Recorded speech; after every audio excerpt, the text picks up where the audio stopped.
Bom dia a todos. Estamos mais uma vez aqui na nossa Associação Espírita Discípulo de Allan Kardec, gravando uma palestra para os internautas, mas também com as portas do salão abertas, em função do decreto municipal, limitado a 30% da frequência. O salão está todo nessa característica, de acordo com o decreto. Nós estamos utilizando as cadeiras aqui que não podem ser ocupadas, então a gente sempre insiste, aqueles que tiverem confiança, quiserem vir, que estejam dentro do que o decreto diz, abaixo de 60 anos, que não estejam doentes, que não estejam qualquer tipo de alteração da saúde, podem comparecer domingo às 9 horas da manhã e quarta-feira às 19h30, porque, como vocês sabem, nós estamos mantendo desde o dia 21 de março, quando o decreto municipal nos obrigou a fecharmos a frequência ao público encarnado, mas nós mantivemos as gravações internamente aqui, até em respeito mesmo ao público desencarnado, que a gente sempre costuma dizer, espiritismo é a religião dos espíritos, e muitas vezes nós esquecemos disso. Então, como a gente sempre faz, antes de passar a palavra para a oradora de hoje, para a grande satisfação de receber a Raquel Lima aqui, do Centro Espírita de Advertência Fraternal, nós vamos ler uma página do livro Vinha de Luz, fazer uma prece e depois passarmos a palavra para ela, esse tema interessantíssimo que vocês estão vendo já ali no DataShow. Então, a página da manhã de hoje, psicografia de Franciscano Xavier pelo Espírito Emmanuel, capítulo 49, exortados a batalhar. Está no livro de Judas, capítulo 13. Amados, procurando escrevermos com toda a diligência acerca da salvação comum, tive por necessidade de dirigir-vos esta carta, exortando-vos a batalhar pela fé que uma vez foi dada aos santos.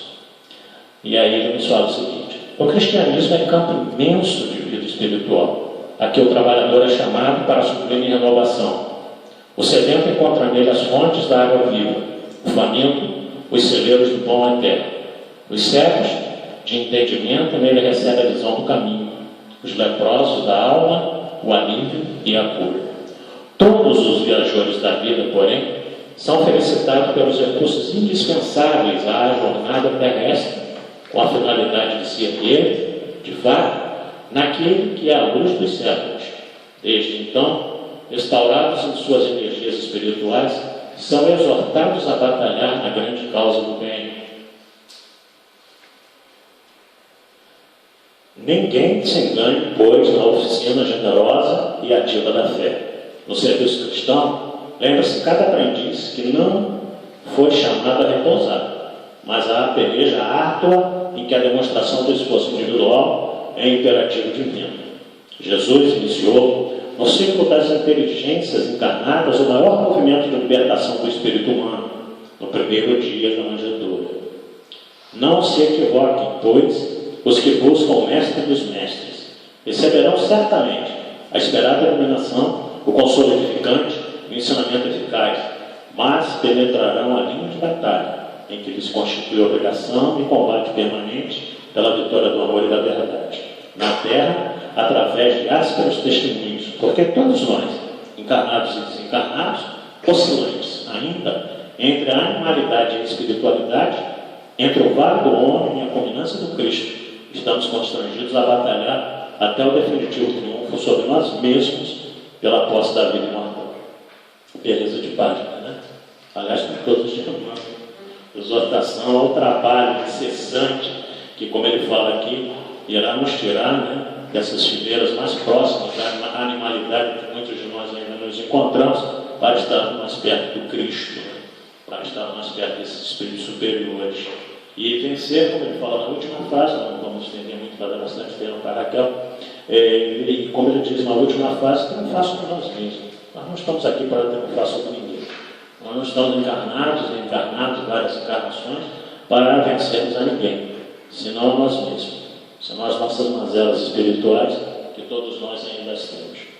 E assim, então, nós vamos fazer a nossa prece inicial, agradecendo a Deus por essa oportunidade de estarmos aqui na nossa casa espírita, pedindo aos bons espíritos que aqui estão, aos nossos mentores, aos mentores dessa instituição, na figura maior do Dr. Adolfo Bezerra de Menezes, e intua, através do mentor também, da nossa irmã Raquel Guim, para que ela possa nos transmitir a mensagem da manhã de hoje, que sobretudo seja aclimatada nos nossos corações.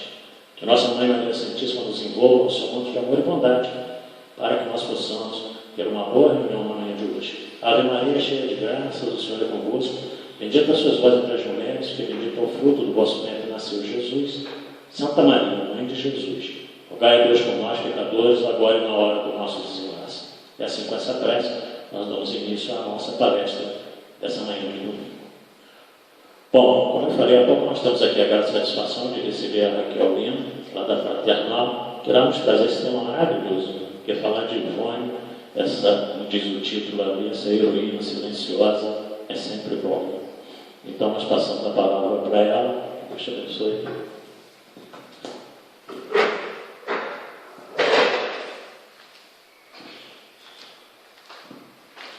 Bom dia a todos. A heroína silenciosa, né, Ivone, foi chamada, ganhou aí essa qualificação, né, por Chico. Chico a chamava de heroína silenciosa. E aí a gente vai, ao longo do nosso estudo, entender por que ele a chamou assim, tá? Então, para a gente começar a entender um pouquinho a história de Ivone, Ivone, ela nasceu aqui no distrito que era um distrito na época, né, Santa Teresa de Valença, que hoje é a cidade de Rio das Flores. E ela nasceu em 1900 e com apenas um mês de nascida, ela passa por um fenômeno de quase morte, né, que é a catalepsia. Então ela tem um acesso de tosse e sofre esse mal súbito, né, e é tida como morta pelos médicos da cidade. Então eles preparam todo o caixão, toda a roupinha para fazer o seu velório. E a mãe dela ficou muito consternada, né, e não acreditava naquilo que estava acontecendo. Algo dentro dela dizia que a filha dela não estava morta, né? E aí é quando ela faz uma prece fervorosa a Maria Santíssima, dizendo que sabia que a filha não era dela, que ela só estava como filha dela, mas que naquele momento ela pedia muito para que a mãe de Jesus salvasse a filha dela, trouxesse a filha dela de volta. E é quando a menina tem, né, ela desperta e ela dá um grito, né, faz um barulhinho lá, né, com um mês de vida, e depois começa a chorar. Então é quando ela retorna do fenômeno de catalepsia. E o que é esse fenômeno de catalepsia, né? É um fenômeno que já aconteceu, a gente já tem relatos dele na época de Jesus com Lázaro e Talita. E é um fenômeno em que realmente o corpo perde, né? O corpo físico perde os batimentos cardíacos, as pulsações, e é tido como morto mesmo o corpo. Mas o que acontece naquele momento? O espírito se desprende, né? Mas se mantém ligado ao corpo, porque se não se mantiver ligado ao corpo, né? O corpo desencarna, né? Fica ali mortinho e o espírito prossegue para a sua vida espiritual. Então é esse fenômeno de quase morte que aconteceu com a Ivone com apenas um mês de vida.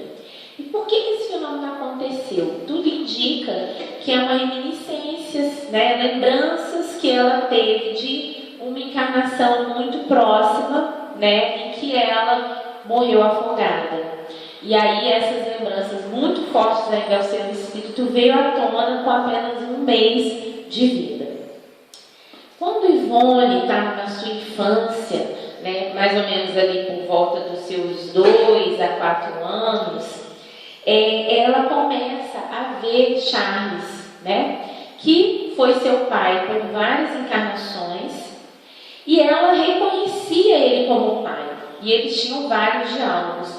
Mas isso trazia um pouco de sofrimento a ela, porque essas lembranças traziam muitas saudades, e ela olhava para o pai biológico dela e dizia que ele não era pai dela, né? O que trazia a ela várias surras, né? Porque o pai achava que aquilo era uma rebeldia de criança, né? Não entendia que era uma confusão, né? Que ela estava passando por ver aquele pai dela desencarnado, reconhecê-lo, né, ter uma afinidade muito grande com ele e não enxergar o pai biológico como pai, né? E o que acontece? Como isso é muito comum, quando ela faz por volta dos 9 anos, o pai começa a levar à casa espírita. E aí é nesse momento que a Ivone começa a ter se sentir confortável, né, mais confortada diante essas lembranças que ela tinha, né, porque ela fazia tratamento na casa espírita. E já novinha, ela começa a ler, né, ela lê o romance Marieta, com apenas 9 anos, e a partir dali ela se interessa pela leitura de obras espíritas, né? E aí vem o nosso primeiro alerta, porque a gente vai falar da Ivone e vai trazer para os nossos dias, né? Então, o nosso primeiro alerta é o que a gente tem feito, né, dessa infância, né, dessas crianças. Porque a gente percebe que a Ivone, que o pai de Ivone deu a ela um encaminhamento desde nova. Né? E é muito triste a gente ver a nossa evangelização na casa espírita vazia por muitas vezes, né? Onde a gente deveria ter as salas lotadas. A Joana, no livro em que ela, em um dos seus capítulos desse livro, ela fala sobre o Evangelho no Lar. E ela faz um alerta muito interessante, porque ela fala que assim como a gente se preocupa em dar o alimento, a vestimenta, o estudo às nossas crianças, a gente também tem que se preocupar em dar o alimento espiritual, né? Em aproximar essas crianças de Deus, né? E esse alimento espiritual é a única herança que essas crianças vão levar daqui quando desencarnarem. E a gente não sabe quando essas crianças vão retornar ao plano espiritual. Se tiver na sua programação desencarne na fase infantil, ela vai retornar. E que alimento a gente deu a elas? Né? É claro que agora a gente está num período em que a evangelização não está funcionando. Né? Em algumas casas está funcionando, né, através do ensino remoto, né, através de aplicativos, de ferramentas aí da internet, mas a gente sabe que antes mesmo disso tudo, as nossas evangelizações não estavam tão cheias quanto a gente esperava, porque a gente sabe que tem criança, as escolas estão cheias, os clubes estão cheios, então crianças a gente sabe que tem. Então fica a nossa primeira reflexão, né, de encaminhar essas crianças para a evangelização espírita, já que somos espíritas, né, como aconteceu ali com a Ivone e como foi importante para ela, né, para ela despertar o interesse pela leitura e se preparando para a grande missão dela que viria mais tarde, né, e a gente vai entender. Quando a Ivone vai aos 8 anos, ela teve novamente esse fenômeno de catalepsia. E, em desdobramento, ela vai até a igreja de Barra do Piraí e ela percebe a imagem do Senhor dos Passos, né, se desprendendo, né, da imagem ali, vindo até ela, estendendo a mão a ela, e aí ele diz a ela assim: vem comigo, minha filha, será o único recurso que terás para suportar os sofrimentos que te esperam. Então a gente imagina para uma criança de 8 anos, né, receber essa fala, né, essa mensagem, já mostrando que não seria uma encarnação de facilidades, né, que ela realmente suportaria muitas coisas ainda. Então a gente percebe que, na verdade, que é o que a gente fala muito, e na maioria das vezes a gente não enxerga assim, quando a gente olha para uma criança, a gente está olhando para um espírito imortal, que está no corpo infantil, né? Então aquele espírito tinha condições de receber aquela mensagem naquele momento. E aí a importância da evangelização, porque existem falas e conhecimentos, ensinamentos, histórias, parábolas que a criança vai ouvir e ela vai acessar o seu passado e ela vai voltar para a encarnação presente, ela vai refletir sobre aquilo, né? Daí a importância da evangelização. E aí, quando Ivone faz 12 anos, o seu pai presenteia ela com o Evangelho segundo o Espiritismo e o Livro dos Espíritos. E aí ela lê, né, aqueles livros e desde então, além de ler, né, ela começa a sua aproximação com suicidas. através do quê? Ela olhava em jornais notícias de pessoas que haviam cometido suicídio e ela começa a fazer prece por aquelas pessoas, né, com apenas 13 anos. E os pais de Ivone também desde cedo ensinou a ela e os irmãos o verdadeiro sentido da palavra caridade. Eles tinham uma afetividade muito forte com as pessoas, né, que eram andarilhos, mendigos. Eles traziam essas pessoas que estavam de passagem ali para o Rio das Flores, traziam eles para dentro das suas casas, eles dormiam na cama dos seus filhos, eles eram muitos filhos. Então, os irmãos de Ivone com Ivone davam banho, comida, tiravam bicho do pé dos mendigos, né? Davam roupa para eles, eles dormiam lá e no outro dia seguiam, né, a caminhada deles para onde eles estavam indo. Então, desde cedo, eles têm esse contato com as pessoas, né, que realmente precisavam. Isso também é muito interessante. E quando ela faz 12 anos, nessa idade também, ela começa a ver o Roberto, né, que é um espírito ligado a ela por muitas e muitas encarnações, e principalmente na última, né, em Portugal, que ele tinha esse nome como Roberto, e como ela passou a vê-lo, ela também passou a sofrer muito com aquela visão, né? Porque ver Roberto trazia a ela uma saudade muito grande e um arrependimento muito grande, mas ela não sabia identificar o porquê daqueles sentimentos. E aí, nessa mesma época, o espírito de Charles, que foi seu pai, ele fala para ela, né, que não deixaria que ela esquecesse certos episódios por ti vividos na anterior existência, porque será o único meio de te fazer refletir para a emenda definitiva. Não te pouparei os sofrimentos daí advindos. O que poderei fazer é ajudar-te a suportá-los com firmeza de ânimo, e isso eu farei. Por quê? Porque a partir daquele momento ela começa a ter alguns flashes, algumas lembranças dessas encarnações, né? E aí ele fala para ela que ele não vai poupá-la, mas que ele vai estar com ela, né? Que a missão dele naquele momento era de acompanhá-la, de dar força a ela.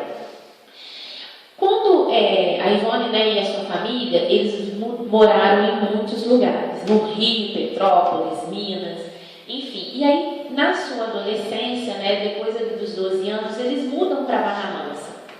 E aí, Ivone, desde novinha, não pôde estudar, né, por questões financeiras, não pôde, no caso, né, terminar, fazer uma faculdade, assim, ela foi alfabetizada, mas não pôde continuar nos estudos.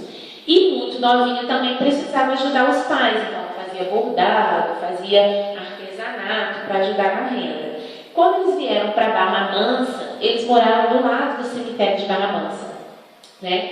E o pai dela era um pai muito rígido, e aí a gente entende por quê, né? Como ela tinha uma mediunidade muito, né, aflorada, e uma mediunidade que veio como uma missão que era realmente escrever o Memórias de um Suicida, e isso ela deixa claro, né? O objetivo dela era esse, nessa encarnação. Ela não tinha, como toda jovem, né, a liberdade de ir ao shopping, de ir a clubes, né, de sair com as amigas, como todas as jovens fazem, né? Ela era criada de uma forma muito rígida. Então, o que sobrava a Ivone eram as leituras. E o que ela fazia? Ela ia para o cemitério ler, né? E ela ficava lá lendo. Só que, como médium, ela via muitos espíritos, e muitos espíritos em sofrimento, né? Que desencarnaram, ficaram ainda presos ali ao seu corpo, e muitos perturbados, e ela passava a ler para eles, né? E ela ainda comenta que o livro que uma parte do Evangelho que ela mais lia é o capítulo Bem-aventurados os que sofrem, né? Bem-aventurados os aflitos. E ela lia aqueles itens, então, na verdade, ela ia evangelizando aqueles espíritos. E em um belo dia, naquele cemitério, ela novamente entra em transe, e em desdobramento ela vai até Portugal, e é onde ela tem uma visualização da sua última encarnação, né? em que ela morava em Portugal e ela era casada com Roberto, tinha uma filha de 6 anos, né? E ela vai embora em busca, né, de um novo amor, né, uma aventura amorosa. Ela abandona o marido e a filha, e quando ela retorna, ela descobre que os dois desencarnaram por conta do sofrimento, né, dela ter abandonado eles, né? Provavelmente aí uma depressão profunda dos dois. E ela não suporta aquilo, né? E aí o pai dela, que era Charles, tenta convencê-la, né, a se acalmar, né? E aí ela fala que se mataria, enfim. E aí ela pega o cavalo, vai até o Rio Tejo, em Portugal, e se joga, né? E morre afogada, se suicida. E aí a gente entende o porquê daquele acontecimento com ela, com apenas 1 mês de vida, né? Porque era ainda muito recente, é uma encarnação anterior que ela teve. E aí, naquele momento, ela consegue entender a ligação dela com o Roberto, né? Fica muito mais visível para ela. E como esses desdobramentos eram constantes, porque a presença de Roberto fazia com que ela entrasse em transe, né? A presença do espírito. A mãe começa a levar ela no centro do Templo Sampaio, onde ela conhece Zico Horta. E Zico Horta ajudou muito Ivone, né, a estudar a mediunidade, a se equilibrar. E nesse período, o Roberto dá uma trégua para ela, né? Ele fica alguns anos sem se aproximar. E aí foi o período em que elas conseguiram se equilibrar, entender o que era mediunidade, né? Então, ela, nos seus livros, ela fala muito da gratidão que ela tem a Zico Horta. E aí fica o nosso segundo alerta, né? Que é sobre os nossos jovens.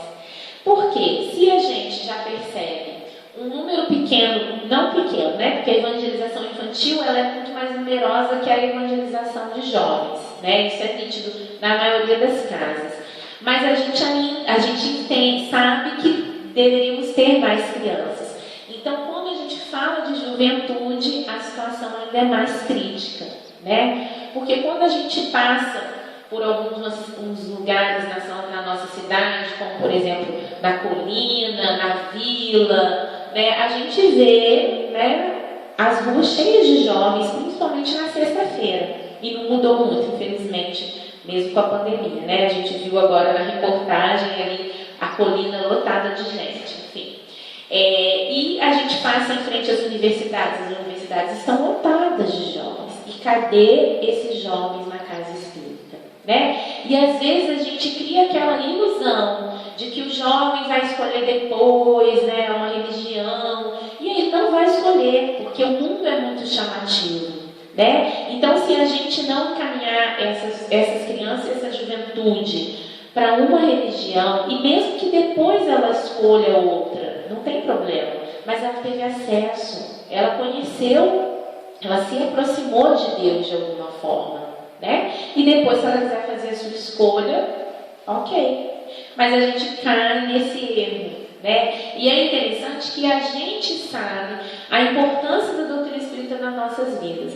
Muitos de nós chegamos à doutrina espírita já na fase adulta, né? E com certeza muitos dos sofrimentos que a gente passou na juventude seriam evitados ou minimizados se a gente tivesse tido esse contato mais cedo. Então, se a gente já sabe disso, por que a gente priva as nossas crianças, os nossos jovens ao contato com essa doutrina espírita?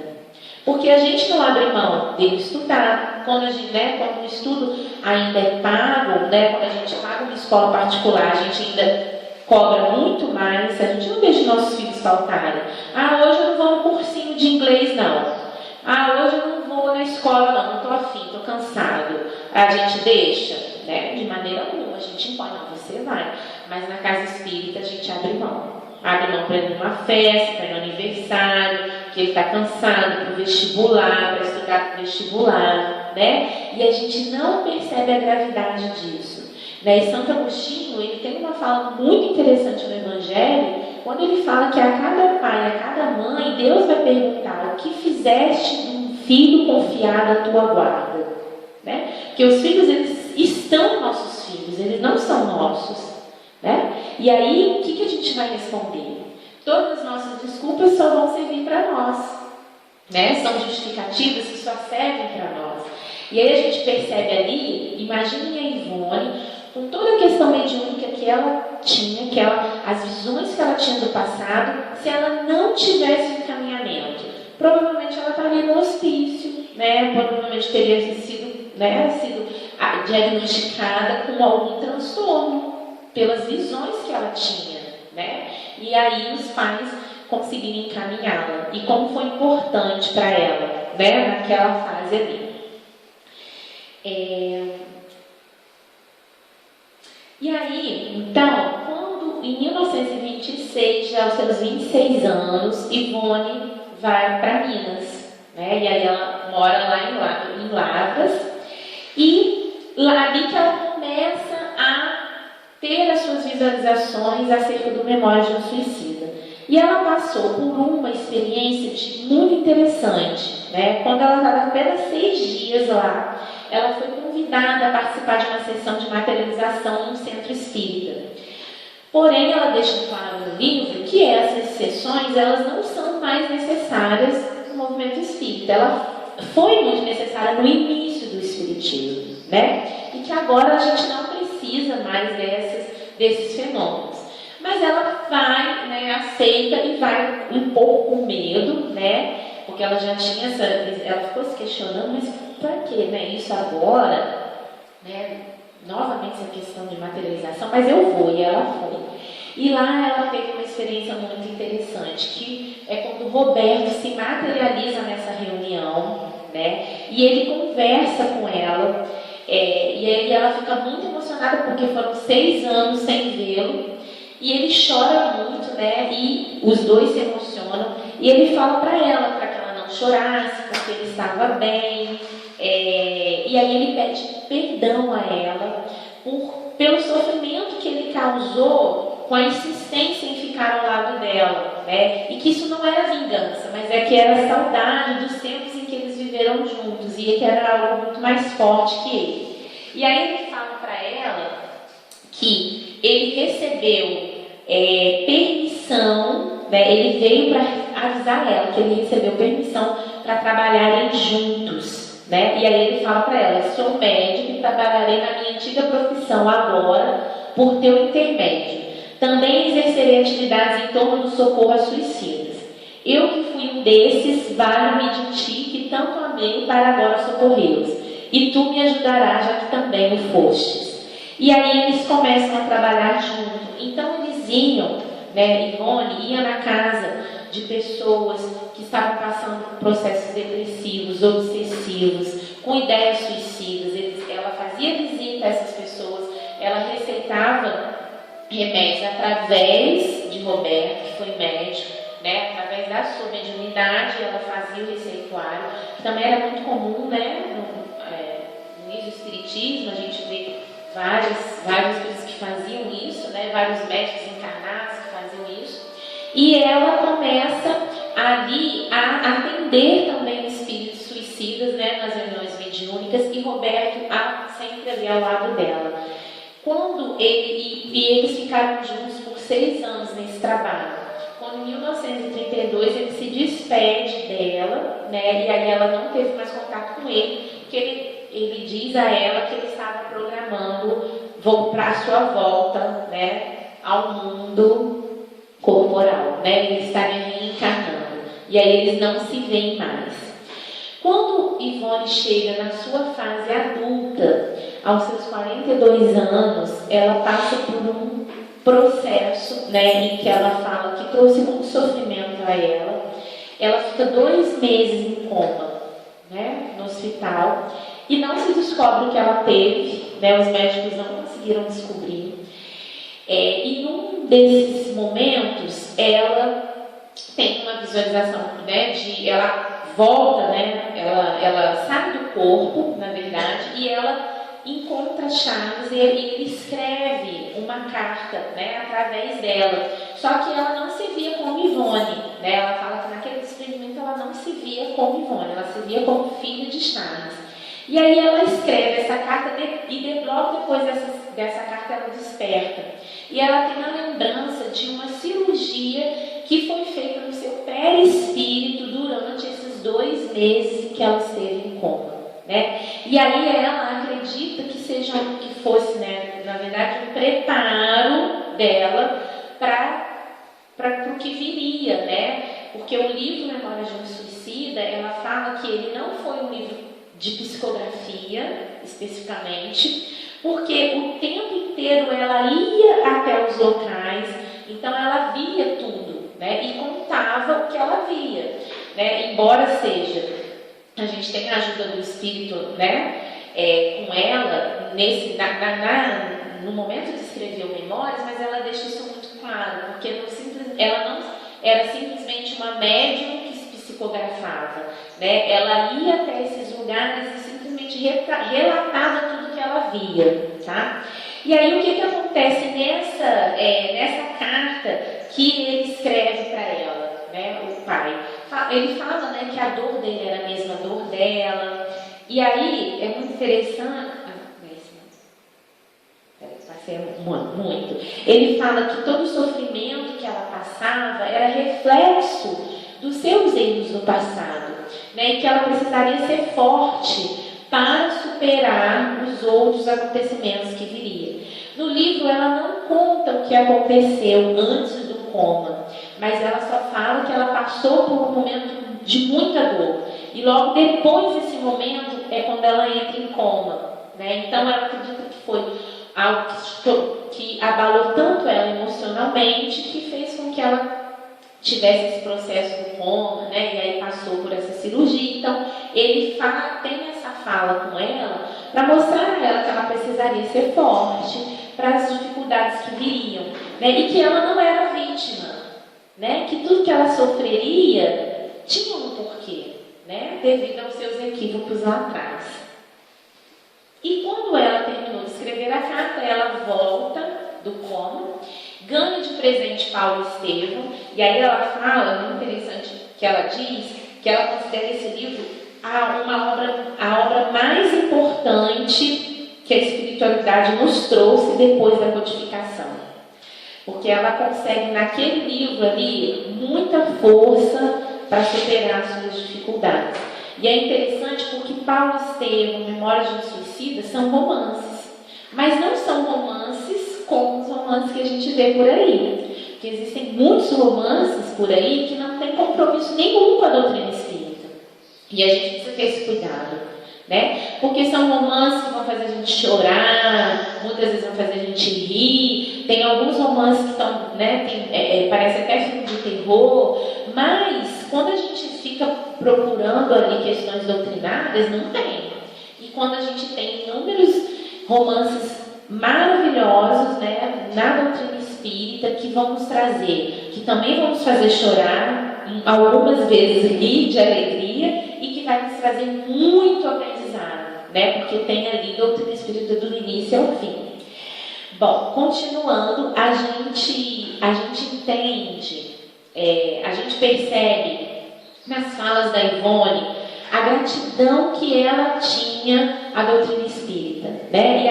E a relação que ela tinha com a mediunidade. E aí, por isso que Chico chamava ela de uma heroína silenciosa. E ela tem uma fala muito bonita que ela coloca, né, nesse livro Recordações da Mediunidade.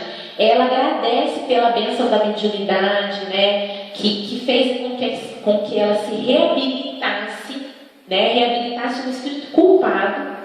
A chama imaculada que do alto me mandastes, com a revelação dos pontos da tua doutrina, a mim confiaste para desenvolver e aplicar, eu te devolvo no fim da tarefa cumprida, pura e imaculada conforme a recebi. Amei-a e respeitei-a sempre. Não a adulterei com ideias pessoais, porque me renovei com ela a fim de servi-la. Não a conspurquei, dela me servindo para incentivo às próprias paixões. Nem negligenciei o seu cultivo para benefício do próximo, porque todos os meus recursos pessoais utilizei na sua aplicação. Ela faz um agradecimento à doutrina espírita. E o cuidado que Ivone teve, né, de não divulgar coisas que ela não tinha segurança. E foi exatamente o que aconteceu quando ela recebe o Memórias. Ela não se sente segura para publicá-lo, porque ela não achava que ela tinha conhecimento doutrinário suficiente para publicar o Memórias, né, assim que ela escreveu. E a gente vai falar um pouquinho dele daqui a pouco. E aí tem uma fala muito interessante dela também, que ela fala que nem todos vêm para a Terra por missão. E é preciso a gente distinguir resgate e missão. E aí ela falava, eu, por exemplo, não tenho missão.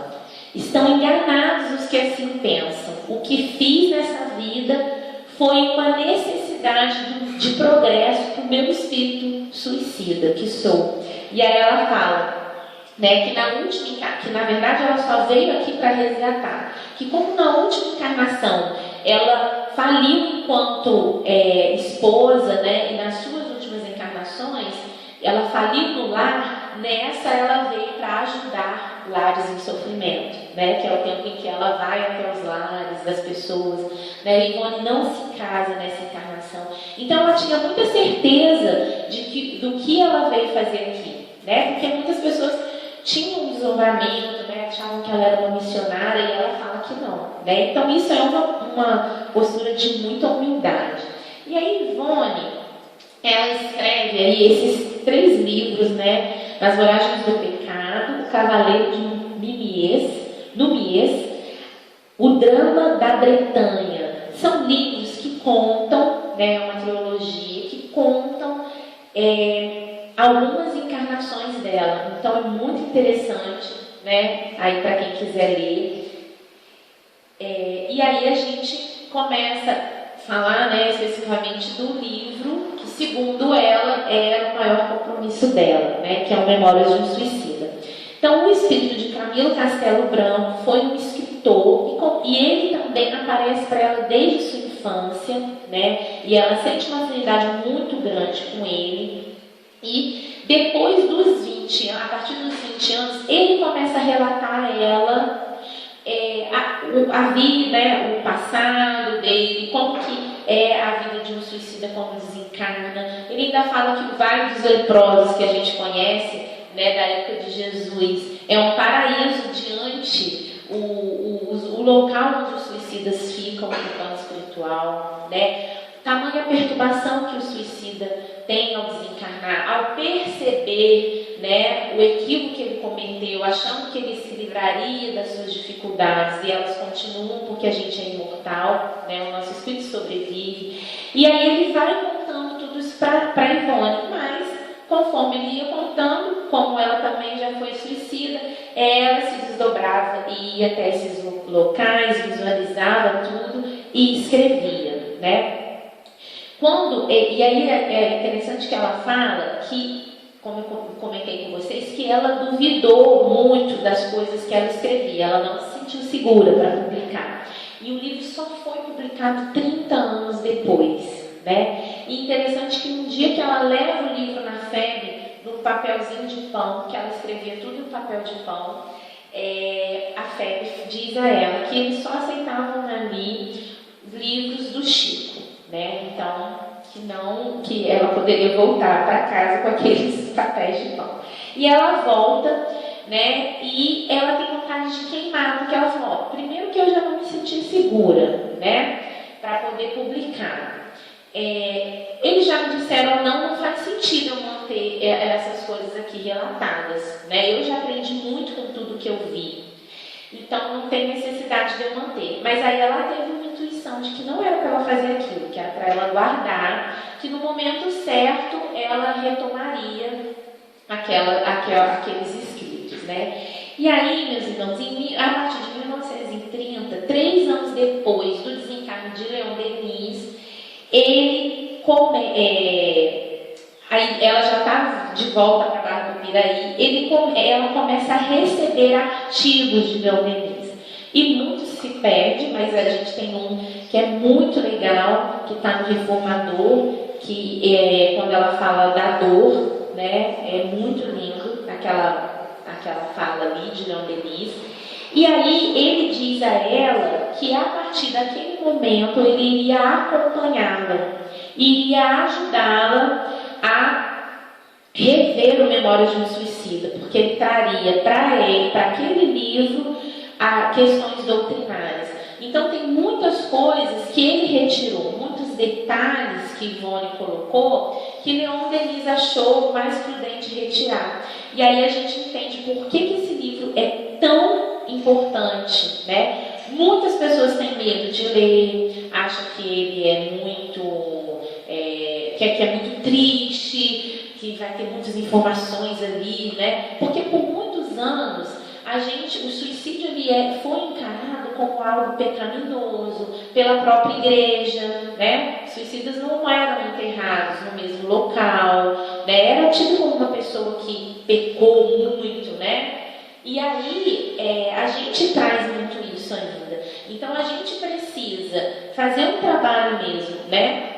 Ao contrário disso, e ver nessa obra uma oportunidade de despertar, de conhecer mais, porque tem ali momentos muito interessantes, né? E tem muita informação doutrinária, muito conhecimento, né? Então eu recomendo que até que a gente presenteie aí jovens que tenham ideias, né, que estejam muito para baixo. Não vão ter essa preocupação de que eles vão ficar pior, porque eu tenho certeza que eles vão repensar muito após ler esse livro, né? Porque o jovem lê Crepúsculo, lê Harry Potter, que é dessa grossura, tem muitas coisas tenebrosas ali, muitas informações piores, muito mais sofridas do que o Memórias de um Suicida, né? Então o jovem ele já está habituado a essas leituras. Então o jovem ele já está habituado a fazer essas leituras. Então por que não presentearmos eles com um livro como esse, né? Dessa qualidade.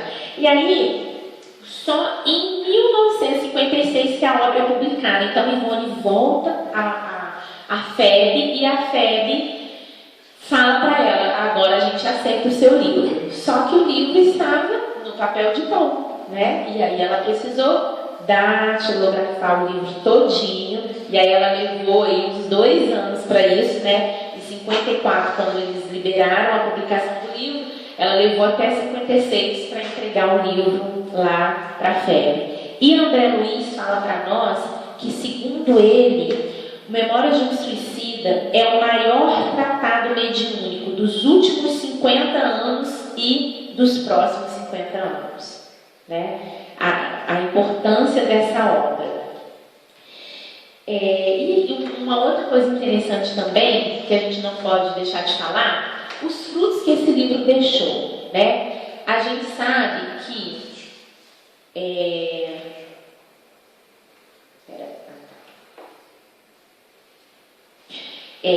que é em relação à prevenção ao suicídio, que a gente sabe que começa, né, que inicia a ideia de suicídio, ela se inicia de um sofrimento muito grande.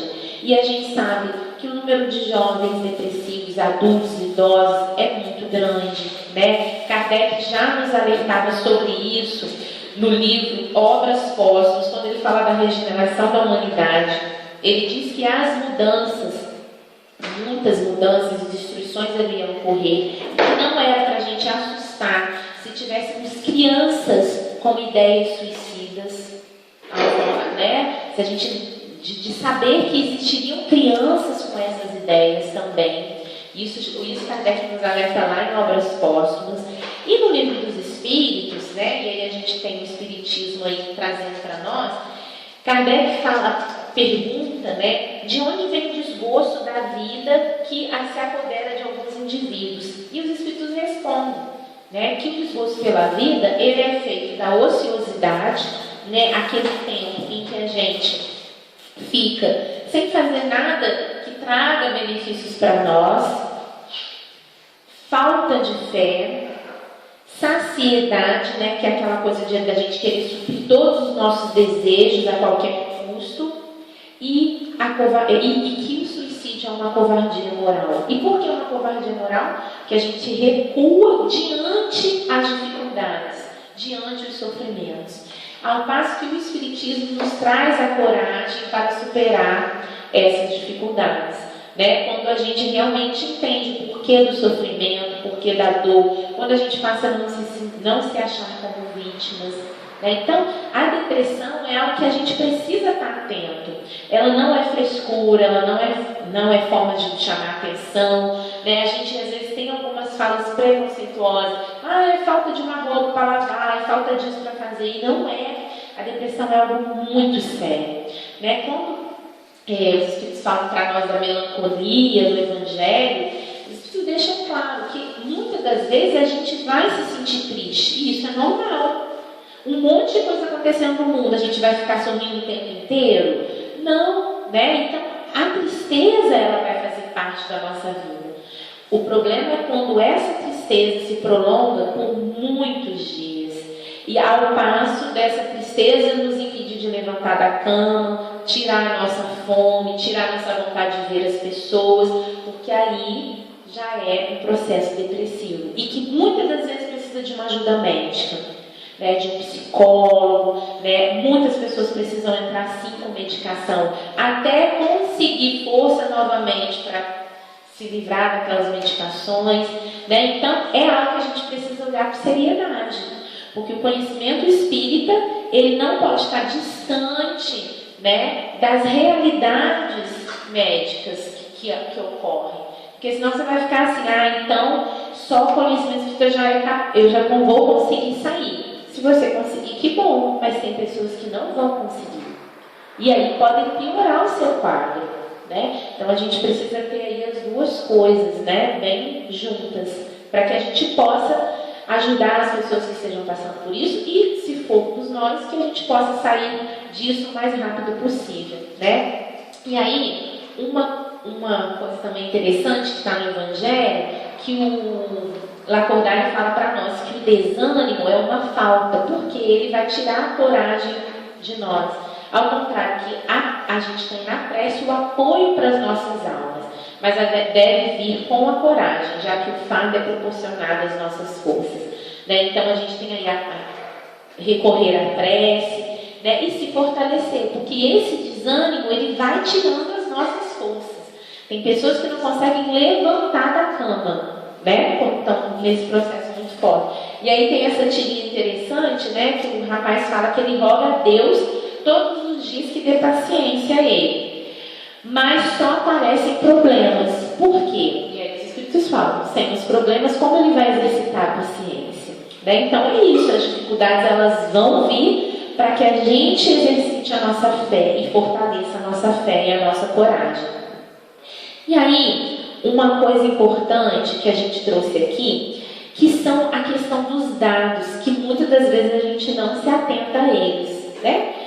O suicídio no Brasil é a segunda maior causa de morte entre jovens, a quarta maior causa entre jovens de 15 a 29 anos, mas no mundo é a segunda e no Brasil é a quarta, né? Então, e aí quando a gente vai vendo os números, né, a gente fica assustado quando ele fala que a cada 30 pessoas, 5 já pensaram em suicídio. E eu vi uma reportagem essa semana de que o índice de suicídio aumentou depois do isolamento social, né? Assim como o aumento do uso de bebidas alcoólicas, de drogas, ou seja, as pessoas vão buscando, né, coisas para suprir o seu sofrimento. Quando, na verdade, a gente precisa ver no sofrimento uma forma para que a gente aprenda, para que a gente exercite a nossa fé e a nossa coragem. Uma outra coisa muito interessante que o Memórias causou, né, nas pessoas foi a questão do CVV no nosso país, né?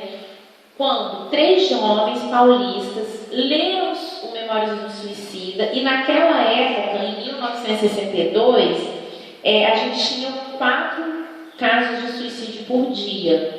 E agora a gente sabe que esse número, né, são 24, mais ou menos, por dia, né? 24 pessoas cometem suicídio.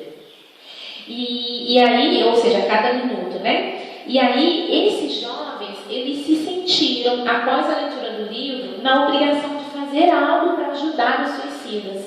E aí foi quando eles trouxeram para o Brasil o CVV, né? Que é o Centro de Valorização da Vida. E aí é quando a gente liga para o 188 e tem lá voluntários, pessoas que conversam e tentam ajudar aquelas pessoas que estão pensando em suicídio. né? Então foi um legado interessante que esses 3 jovens espíritas deixaram aí desde 1962, né? Trazendo o CVV que já existia em outros países aqui para o Brasil.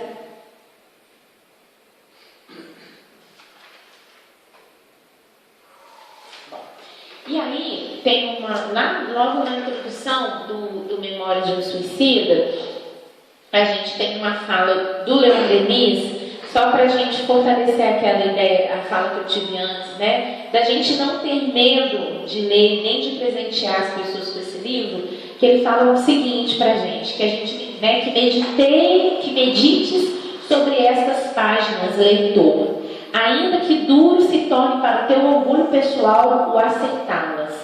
E se as lágrimas alguma vez rociarem as tuas pálpebras a passagem de um lance mais dramático, não recalcitres contra o impulso generoso de exaltar teu coração em prece piedosa por aqueles que se estorcem nas trágicas convulsões da inconsequência de infrações às leis de Deus.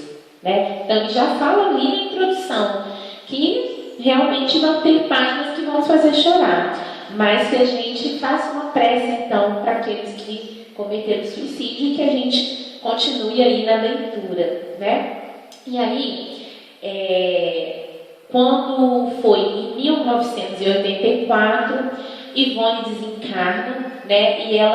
E antes disso, né? Antes um pouquinho do seu desencarne, ela começa a receber alguns livros através de Bezerra. Então tem algumas obras que Ivone trouxe, né? Através dele. E também em 2013, a família de Ivone acha algumas anotações guardadas, e aí a Conta FEB publica 4 livros.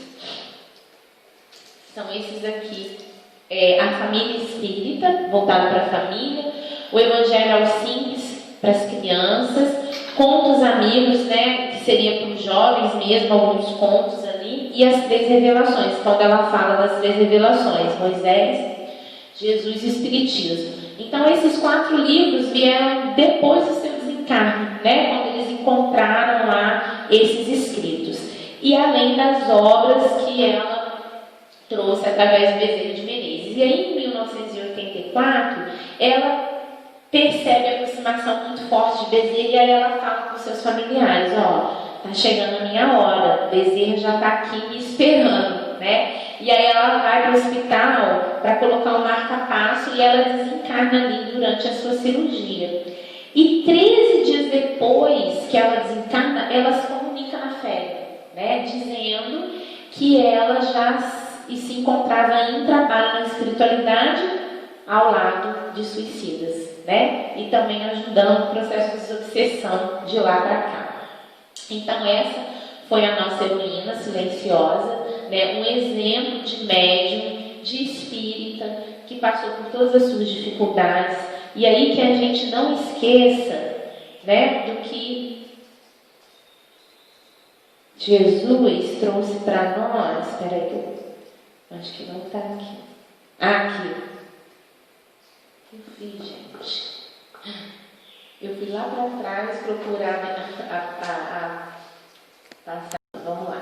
Quando ele fala para nós, nos bem-aventurados os aflitos, né? Aí. E quando ele fala para nós, né, dos bem-aventurados os aflitos, numa passagem lá no Sermão do Monte. E aqui, quando Jesus fala para nós, né, o Espírito de verdade, lá logo no primeiro capítulo do Evangelho, né, que ele veio instruir e consolar os pobres deserdados, veio dizer-lhes que elevem a sua resignação ao nível de suas provas, que chorem, porquanto a dor foi sagrada no Jardim das Oliveiras, mas que esperem, pois que também a eles os anjos consoladores lhes virão enxugar as lágrimas, o Espírito de verdade. Porque no momento do Jardim das Oliveiras, foi o momento em que Jesus encontrou os discípulos dormindo, né? A hora que ele pediu para que os espíritos vigiassem, que os discípulos vigiassem com ele, e eles dormiram, né? Então aquilo fez com que Jesus tivesse um choro, mas de desespero, né? Um choro contra Deus? Não. né? Buscando ali naquele choro uma força e pedindo força para que Deus estivesse com ele. Porque naquele momento, por alguns segundos, ele se sentiu sozinho, né? Já que os amigos dormiram. E naquele momento ele repõe as suas forças para o que viria depois, né? Então que a gente tenha nele nosso exemplo maior, né? De força, de resignação diante das nossas dificuldades. Tá bom? Muito obrigada a todos. Passo a palavra para o Robinson.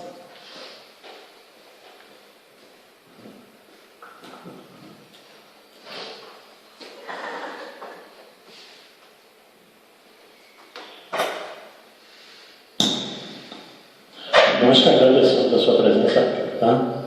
Belíssima exposição dessa maravilhosa, né, heroína silenciosa, e a gente espera que você volte aqui outras vezes até o final desse ano, que essa pandemia com certeza vai continuar, né? E o Felipe aí, que é o responsável pela nossa escala, com certeza vai te convidar de novo, né? É sempre bom a gente ter outros oradores de fora da casa também, que se propõem, mesmo dentro dessa pandemia, de estarem aqui com a gente, né, trazendo esses conhecimentos maravilhosos. Ivone é um exemplo, como você mesmo disse, de vida para todos nós, e sobretudo de espírita. Né? Um dia a gente chegar lá, ela já chegou. Mas vale a pena o esforço de todos nós. Então nós queremos agradecer a presença de todos vocês internautas que acompanharam, né, nessa manhã de domingo, a presença aqui no salão. Nós estamos com 9 pessoas aqui hoje. Tá bom, né? Podemos chegar a 18, que ainda vai caber. Nós teremos o passe, depois da palestra, com os 3 passistas, o Sérgio, o Altamir e a Angélica. Só tem 3 cadeiras ali, bastante distanciadas uma da outra. Nós tivemos que modificar o trabalho de passe, a gente aplicava passe aqui de frente. Então, exatamente para evitar esse contato direto, nós voltamos ao sistema antigo, né? Que é o passista fica atrás da cadeira, então não tem contato de frente nenhum, podem ficar tranquilos. Eu sempre costumo dizer, você pode pegar esse vírus em qualquer lugar da cidade, menos dentro de uma casa espírita. E nós vamos falar disso na quarta-feira aqui. Na quarta-feira nós estaremos fazendo a palestra aqui com o tema o Espiritismo e o Espírita. Então nós vamos bater bastante nessa tecla. Inclusive de que está faltando muita fé nos espíritos nesse momento. Bom, e a gente quer lembrar a todos vocês, então, que continuamos, já estamos abertos ao público até, né, em respeito aí ao decreto. Se mudar, a gente tem que mudar de novo, mas a gente tomara que não, porque agora a gente continua funcionando, mesmo precariamente, com poucas pessoas, mas se Deus quiser, a gente vai passar por isso aí. Como diz Emmanuel, também passa e vai passar mesmo. A gente precisa acreditar nisso. Lembrando a vocês que nós continuamos uma campanha para os nossos assistidos lá no Parque Eldorado, em Três Poços, de cobertor. Quem puder trazer, faz esses cobertorzinhos mais aí, simplesinho, né? São baratinhos e tal, que no inverno nós tivemos o pedido de lá, do pessoal onde a gente leva sopro, de que se a gente pudesse contribuir com algum cobertor, então aqueles que quiserem doar podem trazer aqui no horário das palestras. Quarta-feira, 19h30, domingo às 9 horas da manhã. Ok? Então, mais uma vez, agradecendo a presença de todos vocês, sobretudo da Raquel, né, que ela possa voltar, como já disse em outras oportunidades. Nós queremos encerrar, como sempre fazemos, com a oração que Jesus nos ensinou. Pai nosso que estás nos céus, santificado Senhor seja o vosso nome, venha a nós o vosso reino, seja feita a vossa vontade, assim na terra como nos céus. O nosso de cada dia nos dai hoje, perdoai sobre as nossas ofensas, assim como nós perdoamos a quem nos tem ofendido. E não nos deixeis cair nas tentações do caminho, mas livrai-nos de todo mal, porque são teus o reino, o poder e a glória para sempre. E assim então, agradecidos por mais uma oportunidade, nós queremos desejar um bom resto de domingo a todos vocês. Que Deus nos ampare e que continue amparando o pessoal da sopa, que eu sempre falo, né? E esses que estão aí todo sábado providenciando a sopa para os nossos assistidos lá do Bairro Dourado. Muito obrigado a todos vocês. Um abraço.